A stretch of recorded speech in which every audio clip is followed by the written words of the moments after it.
அனைவருக்கும் எனது இனிய காலை வணக்கம். நண்பர்களே, நான் கடந்த வாரம் பொறியியல் துறைதான் ஒரு நாட்டினுடைய ஒட்டுமொத்த உற்பத்தியை பெருக்கக்கூடிய ஒரு உன்னதமான துறை என்று கூறியிருந்தேன்.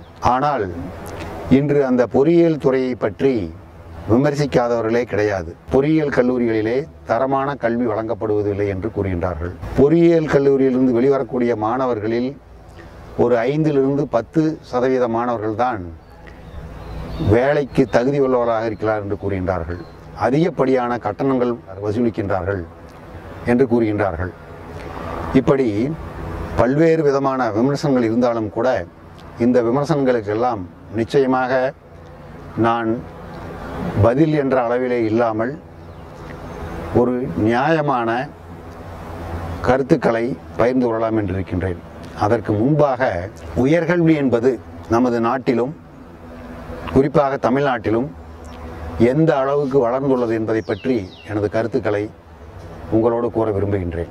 இந்த லிபரலைசேஷன் என்று சொல்லக்கூடிய, அதாவது தொழில் துறையிலே முதலாக இந்தியாவிலே மாருதி கார் துவக்கப்பட்ட ஆண்டு அந்த 1983. ஹீரோ ஹோண்டா, கைனடி ஹோண்டா போன்ற இருசக்கர வாகனங்களும் முதலாக இந்தியாவிலே உற்பத்தி துவங்கிய ஆண்டு அந்த 1983 தான்.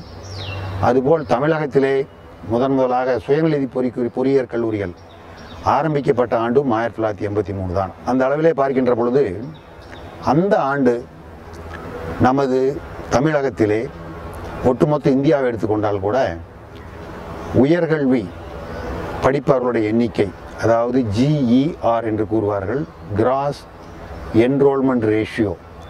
அந்த கிராஸ் என்ரோல்மெண்ட் ரேஷியோ என்னவென்று கூறினால்,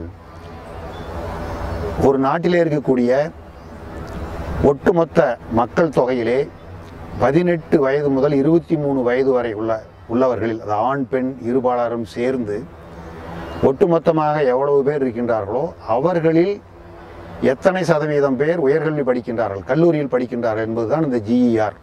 அப்படி பார்க்கின்ற பொழுது 1983 ஆண்டு இந்தியாவில் இருந்த ஒட்டுமொத்த ஆண் பெண் இருவர்களிலும் 18 - 23 வயதுக்குட்பட்டவர்களில் இருந்தவர்களில் வெறும் 4% மட்டும்தான் உயர்கல்வி படித்தார்கள். அவர்களுக்கு மட்டும்தான் உயர்கல்வி படிக்கக்கூடிய வாய்ப்பு இருந்தது. அது கொஞ்சம் கொஞ்சமாக வளர்ந்து இன்று அகில இந்திய அளவிலே உயர்கல்வி படிக்கக்கூடிய அந்த GER ரேஷியோ எனப்படுவது 25 விழுக்காடுகள் அளவுக்கு உயர்ந்திருக்கிறது. தமிழகத்திலே கிட்டத்தட்ட அது 50 விழுக்காடுகளை தாண்டி 51 விழுக்காடுகள் என்ற அளவிலே இந்த ஆண்டு 51 விழுக்காடுகளை எட்டியிருக்கின்றது. 1983 ஆண்டு வெறும் 4% இருந்த இந்த உயர்கல்வியானது இன்று 51% எட்டியிருக்கின்றது. அன்று ஒரு ஊரிலே 10,000 மாணவர்கள் இருந்தார்கள் என்று சொன்னால் அதில் வெறும் 400 பேருக்கு மட்டும்தான் உயர்கல்வி படிக்கக்கூடிய வாய்ப்பு இருந்தது. இன்று 10,000 பேரிலே 5,000 பேருக்கு உயர்கல்வி படிக்கக்கூடிய வாய்ப்பு இருக்கின்றது. அதற்காக கல்லூரிகள் பெருகி இருக்கின்றன.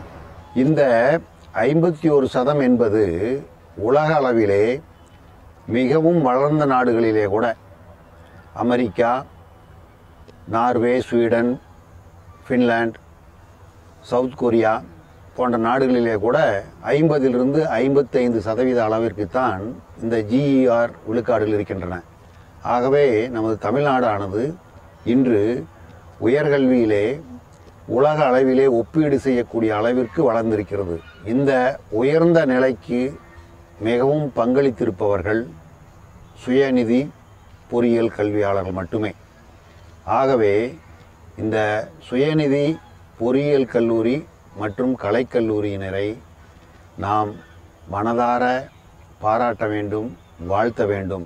இந்த நிகழ்ச்சி உங்களுக்கு பிடித்திருந்தால் லைக் செய்யவும், அதிகமாக பிடித்திருந்தால் உங்கள் நண்பர்களோடு ஷேர் செய்யவும், அது மட்டுமல்லாமல் உங்களுடைய கருத்துக்களை என்னோடு பகிர்ந்து கொள்ள வேண்டும்.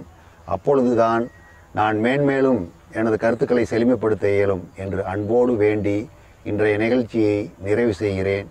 சிறகை விரிப்போம், சிந்தனை செய்வோம். நன்றி.